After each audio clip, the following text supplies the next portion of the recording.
மற்றொரு முக்கிய செய்தி, பழைய ஓய்வூதிய திட்டத்தை மீண்டும் செயல்படுத்த வேண்டும் என ஜாக்டோ ஜியோ அமைப்பினர் வலியுறுத்தியிருக்கின்றனர். பழைய ஓய்வூதிய திட்டத்தை மீண்டும் செயல்படுத்த வேண்டும் என ஜாக்டோ ஜியோ அமைப்பினர் வலியுறுத்தியிருக்கின்றனர்.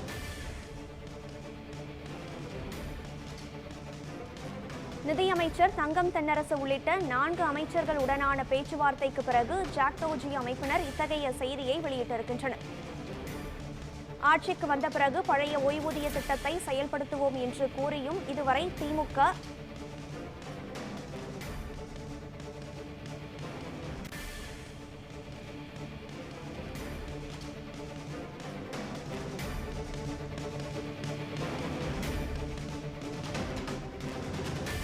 நிதியமைச்சர் தங்கம் தென்னரசு உள்ளிட்ட 4 அமைச்சர்களுடனான பேச்சுவார்த்தைக்கு பிறகு ஜாக்டோ ஜியோ அமைப்பினர் பழைய ஓய்வூதிய திட்டத்தை அமல்படுத்த வேண்டும் என தமிழக அரசை வலியுறுத்தியிருக்கின்றனர்.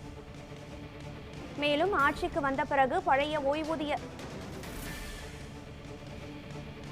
10 அம்ச கோரிக்கையை வலியுறுத்தி போராட்டம் நடத்துவது குறித்து நிர்வாகிகளுடன் அடுத்த வாரம் ஆலோசனை நடத்தவிருப்பதாக ஜாக்டோ ஜியோ அமைப்பினர் தெரிவித்திருக்கின்றனர்.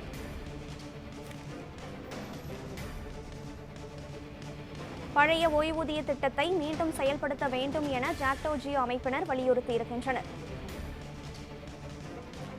சென்னை தலைமைச் செயலகத்தில் பொதுப்பணித்துறை அமைச்சர் ஏவ வேலு, நிதித்துறை அமைச்சர் தங்கம் தென்னரசு, பள்ளிக்கல்வித்துறை அமைச்சர் அன்பில் மகேஷ் பொய்யாமொழி மற்றும் மனிதவள மேலாண்மைத்துறை அமைச்சர் கயல்விழி ஆகியோருடன் பல அரசு தரப்பு ஊழியர்கள் சங்கத்தினர் இந்த பேச்சுவார்த்தையை நடத்தினர். இந்த பேச்சுவார்த்தைக்கு பிறகு ஜாக்டோ ஜியோ அமைப்பினர் பழைய ஓய்வூதிய திட்டத்தை அமல்படுத்த வேண்டும் என தமிழக அரசை வலியுறுத்தியிருக்கின்றனர்.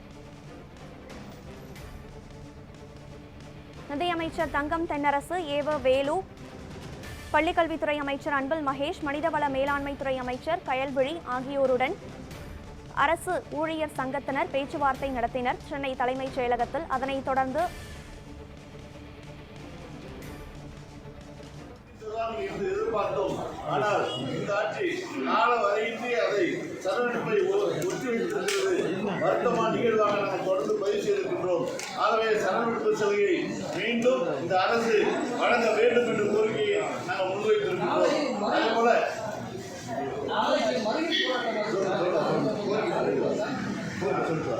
அதேபோல கடந்த 7வது ஊதிய குழு அமுல்படுத்தப்பட்ட போது 1/1/2016 முதல் 30/9/2017 வரை 21 மாத ஊதிய குழு நிலுவையானது இன்னும் நிலுவையாகவே இருக்கிறது.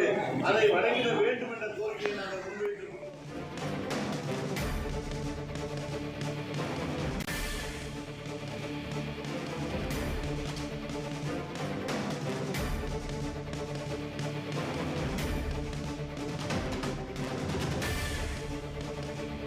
தலைமைச் செயலகத்தில் நடந்த ஆலோசனை கூட்டத்திற்கு பிறகு ஜாக்டோ ஜியோ அமைப்பினர் செய்தியாளர்களை சந்தித்திருக்கின்றனர். இதுகுறித்த விவரங்களுடன் இணைகிறார் நமது செய்தியாளர் சாமுவேல் எபினேசர். வணக்கம் சாமுவேல், ஆலோசனை கூட்டத்திற்கு பிறகு ஜாக்டோ ஜியோ அமைப்பினர் தெரிவித்திருக்கும் கருத்துக்கள் என்ன?